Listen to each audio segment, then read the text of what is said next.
Saluto a todos, bem-vindos a su domingo a mesudì speciali. Hoy intervistaus s'ingegneri Gorongiu, sindico de Sant'Antioco. Sindico, che pensa a vostra essi su Benidori de Sant'Antioco, cittadina turistica?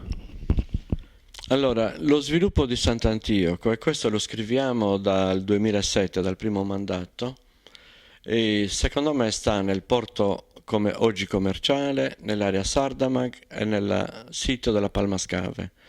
Sono tre aree importanti che hanno evidenziato grande interesse da parte di investitori internazionali e quello può essere, secondo me, la chiave di volta che dà molto sviluppo sia a Sant'Antioco, ma soprattutto anche al territorio della ex provincia di Carbonio Iglesias. Ci sono investitori di livello internazionale che in un progetto di finanza, insieme ai finanziamenti evidenti e copiosi che noi abbiamo nel piano Sulcis, possono veramente trasformare Sant'Antioco e il territorio, perché la posizione del Golfo di Palmas è ormai nota. Non per niente i Fenici avevano scelto questo sito. Tutti quelli che passano nel Mediterraneo individuano il Golfo di Palmas come un porto naturale, non esposto ai venti dominanti che, come sappiamo, in queste zone è il maestrale, e quindi è molto appetibile da parte di investitori.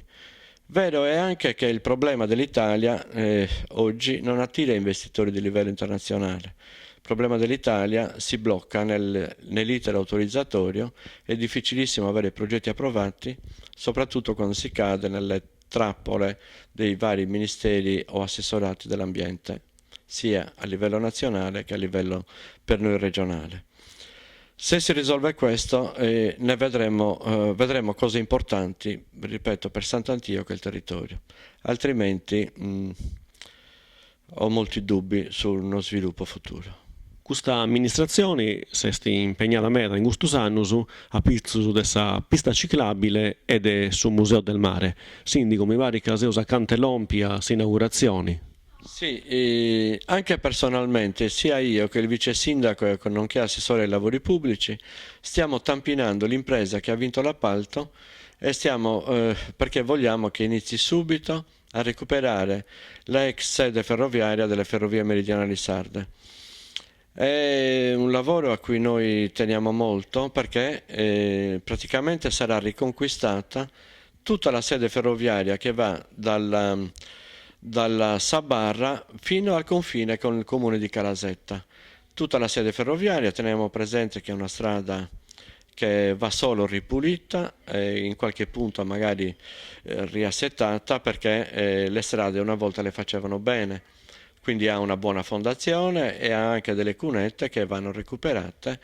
E quindi noi abbiamo preferito, con il finanziamento che avevamo, anziché fare un pistino largo 2 metri, 2 metri e 50, che andava per 1 chilometro magari, recuperare magari il materiale sterile senza fare il tappetino finale, che tra l'altro lì è anche impossibile farlo se non con materiali accettati dal piano paesaggistico regionale, perché in qualche punto la sede ferroviaria rasenta proprio e quasi lambisce il mare andando verso Calasetta. Ecco, di riconquistare tutta la sede ferroviaria e poi casomai con ulteriori finanziamenti fare il tappetino finale se il piano paesaggistico o la regione ci permette, e anche naturalmente se troviamo i finanziamenti, e recuperare anche insieme al sindaco di Calasetta tutta la sede ferroviaria da Sabarra fino a Calasetta. Ma sul Museo del Sommario lo avevo inaugurato in 3 anni. Beh, siamo praticamente anche lì, non dico costretti, è una parola brutta, siamo obbligati a inaugurare il Museo del Mare, perché la Conservatoria delle Coste ci ha detto che va inaugurato a brevissimo. Dobbiamo approvare la bozza di convenzione tra noi e la Conservatoria nel prossimo Consiglio Comunale. Da quel momento si fissa la data dell'inaugurazione di questo bel locale fatto in collaborazione con la Conservatoria delle Coste e la TIFRAS, soprattutto a TIFRAS, che devo dire che fa bei lavori in tutta la regione, e a Sant'Antioco sta facendo cose importanti, utili, che servono, cioè non sono a volte come si pensa di quei carrozzoni che no, noi pensiamo spesso ai carrozzoni che sono trascinati. Ecco, la Tifras sta facendo bei lavori, almeno io posso testimoniare che a Sant'Antioco fa bei lavori sia nell'ambito culturale sia nell'ambito anche ambientale. Saluto Manus dessa redazioni de su domingo a mesudin, sa residenza comunale de Sant'Antioco e saluto su de parti de su sindaco. Se Deus si prometto che la prossima volta faccio intervista in sardo. Si auguro di seguire a lavorare bene come ti stai facendo, perché è utile a tornare a fuori e a questionare su sardo.